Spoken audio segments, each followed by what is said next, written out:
C'est presque un sujet tabou.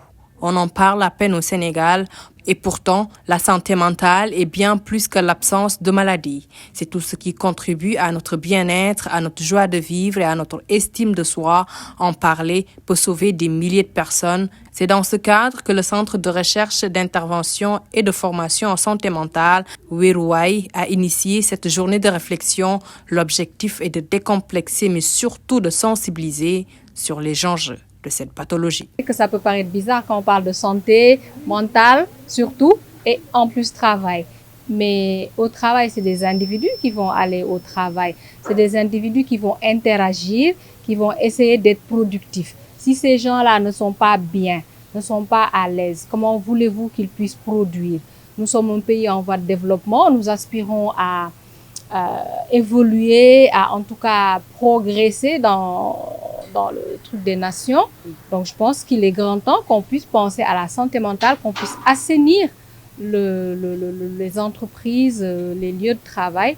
Et c'est la santé mentale parce que un employé qui vient au travail, qui est stressé, qui est tendu, qui est irritable, qui n'a pas bien dormi, qui a peur d'arriver parce qu'il ne pourra peut-être pas remplir les objectifs qui lui sont assignés, c'est un employé qui ne produira pas.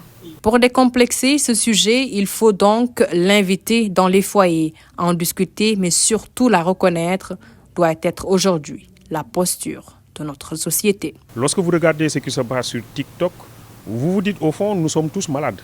Lorsque vous regardez ce que nous faisons au quotidien à travers la circulation dans nos lieux de travail, etc., on a l'impression qu'il y a une sorte de folie collective qui s'empare de la communauté. Et c'est pourquoi mon ami Serigne Mor Mbaye en appelait à un deuil collectif. Parce que simplement, il y a une sorte de maladie collective. Je crois qu'à partir de ce moment-là, il nous faut considérer que la maladie mentale, elle est une réalité et éviter d'enfermer le malade mental dans ce que Michel Foucault appelle une prison ouverte. La prison ouverte, c'est que vous êtes dans la société, vous n'êtes pas envoyé dans une prison, vous êtes dans la société, mais on vous a complètement marginalisé, stigmatisé, désaffilié, vous n'avez pas d'amis, vous n'avez pas de parents, etc. Vous vivez libre, mais vous êtes emprisonné.